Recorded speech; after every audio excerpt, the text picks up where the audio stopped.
to Morning Moments. I want to thank all of you for joining me for Morning Moments, and we have a special guest all the way from Alabama.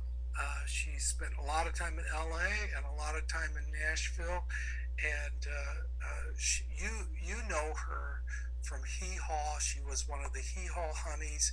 I believe she was Miss Honeydew, if I'm not mistaken, and a wonderful career. And she's graced our show with her presence today. And it's going to be an audio, not a video interview. But I'm so grateful to have with us Victoria Hallman. Welcome to our show, Victoria. Thank you. It's my pleasure to be here. And tell us a little bit about yourself. What through the years? Why do you do what you do? What drives your passion of what you do? If by what I do you mean acting, singing, dancing, performing, acting, singing, performing. Yes, exactly. What motivated me to start doing? Well, I started when I was 3, wow. Literally. So I am not sure what motivated me at 3 to do it, other than I will say that I was always singing and making up my own songs. I'd create these. I didn't have any sisters and brothers until I was 5. I didn't have any brothers ever, actually. I don't know why I said brothers, but anyway, I would always make up songs, and I loved to dance. So I was always just sort of performing, and one of my mother's friends had one of those radio shows that is sort of like this, I guess you'd say. It was one of those noontime radio shows, the way they have that. It's like a family time, and they would have guests. And she heard me recite, when I was 3, she heard me recite The Night Before Christmas, which was rather a feat for a 3-year-old anyway. And I guess I was very expressive, according to her, according to my mother. So she really wanted to have me on Christmas show she was doing to recite that. So that was my first public, radio appearance. And then I started being on a local TV station when I was 4, had a record out when I was 6. So why do I do what I do? Why did I pursue that career? Because that's just what I did. Yeah. I mean, there was never any doubt. I went to college for a while to Birmingham Southern, and I was a very good student, but there was never any question in my or anyone's mind as to what I was going to be when I grew up, because I was already being it. So I guess the best answer to kind of adjust that question, since we know I was 3 and I didn't really choose, why did I continue to do it? Yes. I guess it's the better question. Absolutely. Why am I still doing it? Yes. Okay. Actually, for a good while, I did quit. I quit just completely and didn't do anything for a very long period of time. And I like to share this story because I just was burned out. I never really understood or thought that being an entertainer or a singer or an actor or anything, I never thought it was really very important. And that may be because I always did it. It always came very easy to me. It wasn't brain surgery. I wasn't, in my mind, making that much of a difference in any way. So I just got tired. The passion left me, and I just quit. I just completely didn't take any more gigs. Just quit completely. Then, in 2005, I had a stroke. And it was a big stroke if you look at it on the X-ray or whatever, the CT scan or whatever. But it really didn't affect me all that much. I couldn't get out of bed for a few months. Then right around November, I decided I would go down to the piano and play some Christmas songs and sing Christmas songs. So I went to the piano. I was going to sing Silent Night. And I hit a C chord, and I just stopped, because I could not think of the tune or recreate the tune to Silent Night. And what had happened was the stroke had robbed me of my ability to sing a tune. I just couldn't think how it went. I couldn't think where does it go from there? I could remember the words. I knew how it sounded when someone sang it, but I could not figure out how to reproduce that sound. So that was kind of a wake up call. The next time someone asked me to do a show, which was going to be a Vicky Comes Home kind of show in Birmingham, I said I would do it.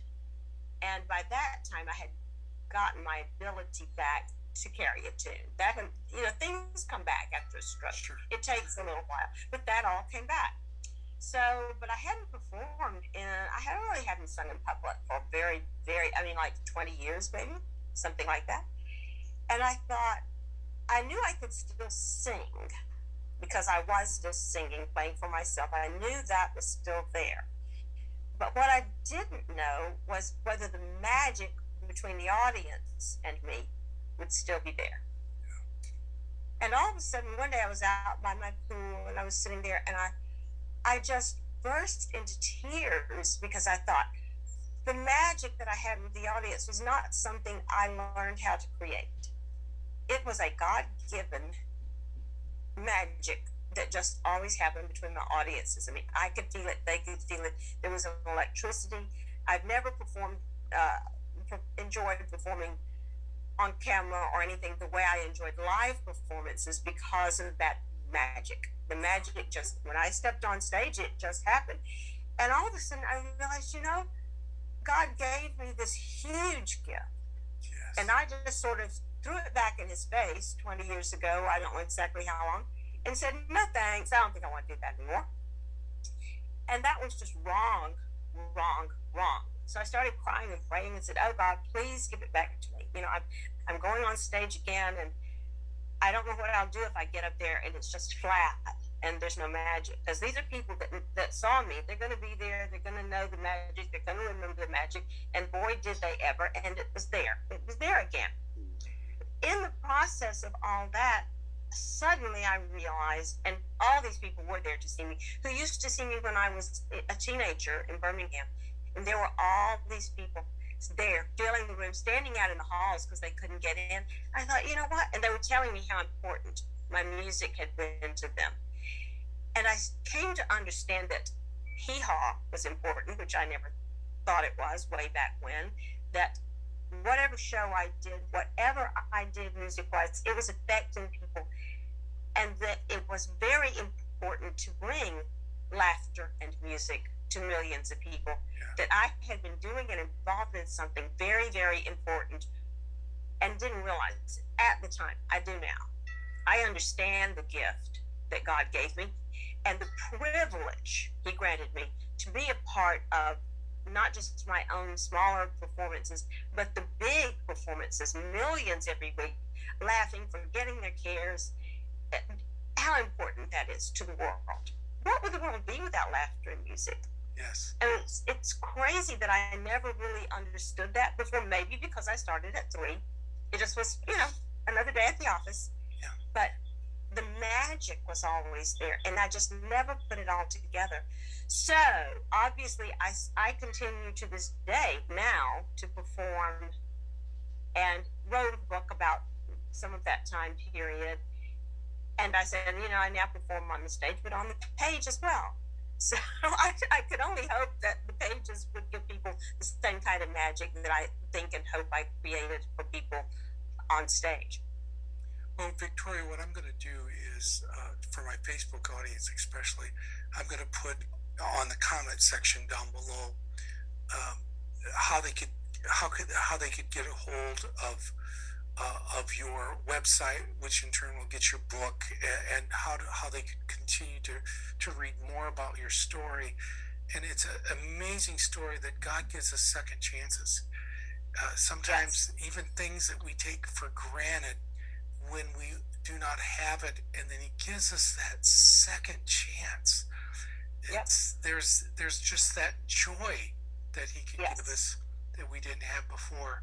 And I hope that people are hearing that today as they're listening to this message this morning, that if you're wondering if God's still there and if he still hears you, Does he still give you that passion you have?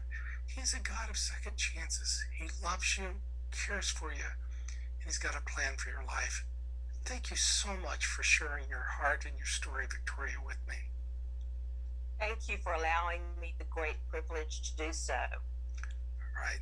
And for the rest of you, when you think of Hee Haw, when you think of Victoria, I would like for you to just take time and and say a few prayers for her, and pray that God would continue to give her the passion and continue to bless her with the talents that He's given her. And keep praying for her if you would, please. Thank you Thank you. again. Thank you. This has been wonderful. God And bless you. God bless you, and thank you all for joining me Yes. for Morning Moments.